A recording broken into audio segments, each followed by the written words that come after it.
Hi, and welcome to OTH Sports View. I'm Chuck Pollock, sports editor of the Times-Herald. And with me are my two beat people who cover the Bonner basketball teams. Wasn't the best of weeks for the two teams combined. They were 1-3, but we have a lot of takes on that. And we're going to start first with Jeff Madigan in his second year, a little bit different than the NCAA team he covered last year. And on my left, JP Butler in his ninth year covering the Bonnies, the men's team. So let's start first with the women. Jeff, we knew coming into this season this was not going to be the same team you covered last year that made the NCAAs. In fact, we had kind of bad feelings that this could be a totally disastrous rebuilding year. Instead, your team has kind of teased us a little bit. Absolutely heartbreaking loss to Dayton. Right. A rally that fell a little bit short yesterday in Richmond. You got to see some encouragement from that, I would think. Right, they're right there. I mean, they're competing with some of the better teams so far in the conference. I mean, that Dayton loss was, just obviously you mentioned heartbreaking with the way that game played out. And then Dayton beat George Washington yesterday. Right. So now you're looking at this conference going, I don't know what to expect right now. But 3 losses so far in conference. They're 1-3 going into Wednesday's game at St. Louis. And those losses have been by a combined 4 points, 3, 2, and 7. So they're right on the edge of being able to beat these tough teams. I know they did get the 9-point win over Rhode Island. They're right on the edge of getting to these tough teams. They're just ultimately falling short. What do you think it is that's missing to this point? I realize there are a couple of freshmen who are contributors, but they are freshmen. But it seems like there's just something a little bit missing, and one of them is getting over the hump at the end. Exactly, and what that thing is right now, I think, is tertiary scoring. You're not looking. You're the number 3 scorer, the number 4 scorer, because right now Ruff and Richmond are playing great. They have double digits every night. But when you get that 3rd and 4th scorer at 8 points, 10 points, that's when these Bonnies are winning these games. There are 6 games that they've won so far. But when they've only got 2 scorers at 18 and 12, and then the other scorers all have 6 and 4, that's where the problem lies. They're just not scoring enough. They just don't have the offense right now to beat some of these teams that are getting those performances from, especially with their bench players like yesterday. One of the things that a coach's job is, I think, is to give people reason for optimism, including his own team. But what Jesse Fleming, coach, said after the Dayton game, I thought was valid, that he basically said, we can compete with any team in this building at the RC. So it seems like maybe half the job is done. Yeah. I mean, they're 6-3 so far at home this season. I'm sorry, 4-3 with their 2 wins coming at neutral site. And at 2 of those games at the Raleigh Center, they were completely blown out, Canisius and Bucknell. But the other 6, they were right, or 5, they were right there with some of the better teams. They beat Albany, which was an NCAA tournament team last year. They beat Rhode Island, which was a good way to start the conference season. They beat Stony Brook. They played really good defensively that game. So you're right, they are there, and they play really well at the Riley Center, and that's not just a this year thing. That's been a number of years thing. They were 16-0 there last season, and right now they're 4-3, and they've got 6 conference games left in the Riley Center. And I don't know what I mean, that starts Sunday against Fordham. Well, will they be 10-3? They might, and that would be really nice. A really nice way to put this season into a nutshell. One of the things, though, that's inescapable, it's a stat that cannot be denied. This team has major problems on the road, and this weekend later this week, it's going to probably the worst place it could go at this point in the year. Exactly. St. Louis is 13-3 right now. They lead the conference. They have the best record in the conference. They're 3-0 in the conference, and then even looking ahead to Fordham on Sunday, which right now is 4-0 in the conference, and they're 13-5. I mean, that's a really good stretch of teams they're playing right now in the next week, and they got to fly out to St. Louis, midweek flight. I mean, it is during break, so that helps, but St. Louis is not a place you want to go to for a team that doesn't ultimately play well on the road, and a team that's not scoring very much on the road either. One of the people who has stuck out, not scoring-wise clearly, but a person with a lot of ability, and if McKenna Maycock can do a little scoring, she adds a lot. But the other person that really interests me as far as the circumstances with Bonner is concerned is freshman Sarah Hart. Jesse Fleming really relies a lot on her to play well. That's a lot for a freshman. Yeah, and McKenna had a great game yesterday in terms of rebounding. She had 12 rebounds, and her speed got them back into that game. They were down by 13. And they came back. They brought it to within 2 by the end of the third quarter, and McKenna had a lot to do with that. So I'm grabbing some of the loose balls on rebounds, but she didn't score yesterday, and that's an issue that Fleming wants corrected. because if she put a couple of points in, it's a completely different game. And same with Sarah Hart yesterday, who was a little sick. She didn't have the best game, and and she had a great game on Wednesday against Dayton, and it showed, and they almost had a chance to win that game. The Bonner men went 1-1 this past week, and we'll talk to JP Butler about that next. This past week started out a little bit tough, JP, for the Bonner men. Tough team, Dayton, but the thing you've been writing about all year just was so apparent in the loss to Dayton with guarding the three-point line. Yeah, I mean, we know that's been really their number one issue this year, and I think at the heart of a lot of their losses. I thought that things could maybe be a little bit different against Dayton for two reasons. One, they weren't the greatest three-point shooting team. They're a good offensive team, but they weren't the best three-point shooting team. And two, we knew right before the game started that they were going to be playing without their best player in Charles Cook, first-team all-conference selection, who's actually missed the last two games now with a back injury, with a wrist injury. So, we go into this thinking, okay, here's a real opportunity here for their first real big win of the year, top 50 win. That's basically there for the taking here. This is a win that they could get that other teams might not get just because of the fact that Cook wasn't playing in this game. And as we know, that's not how it went. And to me, that was just not a good sign, maybe the worst sign so far in terms of what can happen in that department.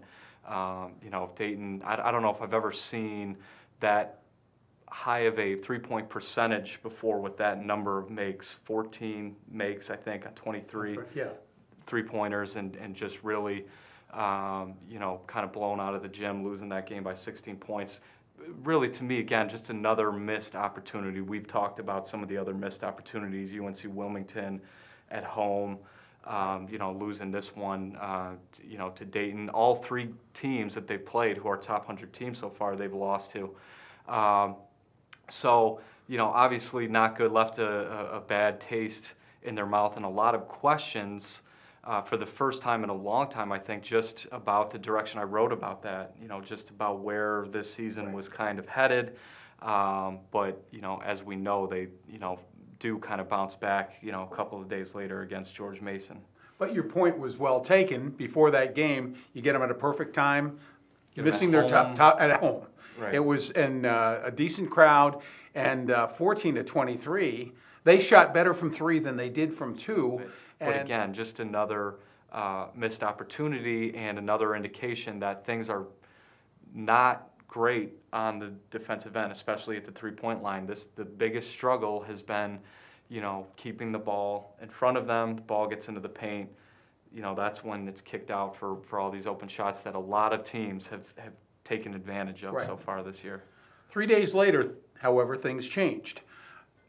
On a frigid afternoon, there's a turnout of over 4,000, which stunned me. Regional television audience at very least, and a team, although you kind of set this up in your preview, George Mason's schedule wasn't the best, but they had won 11 games and were on a pretty good roll. And the Bonnies played very well and really got kind of a cathartic win after the disappointing loss to Dayton. Yeah, and I think, to me, so this game became kind of a gut check kind of thing for two reasons.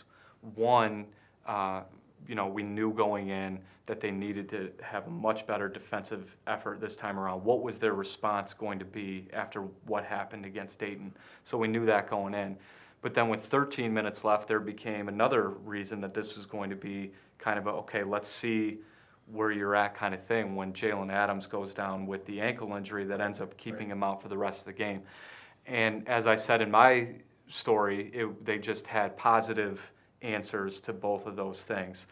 Now, granted, it came against George Mason, who is not one of the better three-point shooting teams in the conference, and certainly no Dayton, but they did have a much better effort in that regard. They held George Mason to 6 of 18 from threes and only 42% from the field. Just a much better overall defensive showing. Again, even though it came against a team that they probably should have been able to do that against. it's important though for them to be able to show that at least against somebody that they can Right, do that, right. and they did do that against George Mason, and then again to be able to pull that game out with Adams sitting the final 13 minutes, to keep that pretty much 6 to 10 point cushion the entire way. I think it got down to 4 at one point, but really you didn't feel like they were in real danger of losing that game. And, they actually ended up outscoring, George Mason, I think, by 2 points with Adams, on the bench for the final 13 minutes.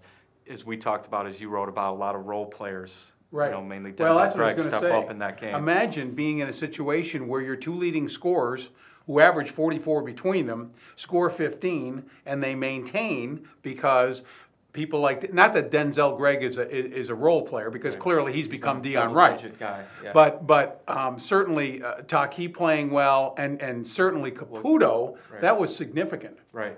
Yeah. I mean, as you said, if these guys are both going to be held to single digits, I think 29 points below their average, what are the odds that they win that game? Right. Very low. There are a bunch of other games where if that would have been the case, they would have lost.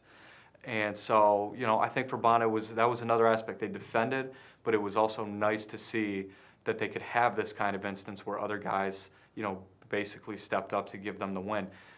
Denzel Gregg, to me, that was probably the best game of his entire sure. career high with 24 points, tied a season high with 12 rebounds. He was really big in both halves. He had that 8-0 stretch in the first half that really kind of got them out to that lead that they were able to maintain the rest of the way. And then in the second half, he has 14, a couple of big buckets, again, to just keep that cushion. And then Nelson Caputo. I mean, here's a guy that had scored one basket in limited minutes all year since he'd come back from his suspension. Right. You don't expect that he, would maybe even be in the game. He only played 1 minute against Dayton, the game before. And I think you could see the look on Dave Paulson's face, the George Mason coach, when he's sitting in there going, and here's a guy that we didn't even really give a second thought to, Why would who you? comes in and is basically the X factor here. He gives them 13, and I think 10 of those coming in the 8 or 10 of those coming with Adams on the bench, almost kind of replacing that production that he would have maybe given them down the stretch. A couple of big threes. I think it was Caputo when George Mason got it down to 4. You thought for a second there, this is getting a little closer than you might think. Hits the 3 from the corner to get it right back up to 7, and they're able to kind of keep that the rest of the way. So George Mason, an improved team, certainly. They've already matched last season's win total. They're ahead of schedule. I think people thought this was going to kind of be another rebuilding year, but certainly much improved, but not great yet. Not to me any more than like a middle of the pack team right now that you probably should definitely be beating at home, and Bonner was able to do that. I've always liked Chris Mooney. He reminds me of the winner of the Judge Reinhold lookalike contest, but his teams are awfully good, especially at home. That's next up for Bonner, something to be concerned about. Well, this game becomes a lot more difficult than it seemed even maybe a week or two ago. And I say that because Richmond had high hopes coming out of the gate this year. They were picked to finish 6th in the A10, only one spot behind Bonner, but they really didn't have a very good non-conference schedule. They really struggled. To me, they were one of the disappointing teams after the non-conference season. But here they are now after that, 3-0 in conference play with road wins over both Davidson and George Washington. So it seems to me like they're maybe finally starting to play to their potential a little bit. I thought they would be pretty good going into this year and a scary team to go against because they've got, to me, 2 very good players, and TJ Klein, the Niagara transfer, who to me is up in that, close to that, player of the year conversation, and Chandre Jones, just a great scoring guard. Bonner has also had struggles down there. They haven't won in Richmond since 2009, and I think they've lost maybe 4 in a row since then. So you thought maybe, you know, as Richmond was struggling throughout non-conference play, maybe this team's just going to kind of be down this year, and this is a game that they, you know, can maybe go in and win. Well, you know, here Richmond is now 3-0. They were just tagging George Washington yesterday afternoon. George Washington came back and made it a little bit of a game. But to me, certainly starting to play to their potential now. And this is going to be a very difficult road game, I think, before two that they really should have, Fordham and Rochester this weekend, and then St. Louis on the road next week. That'll be an interesting game to review. We'll be back next week with another edition of OTH Sports View.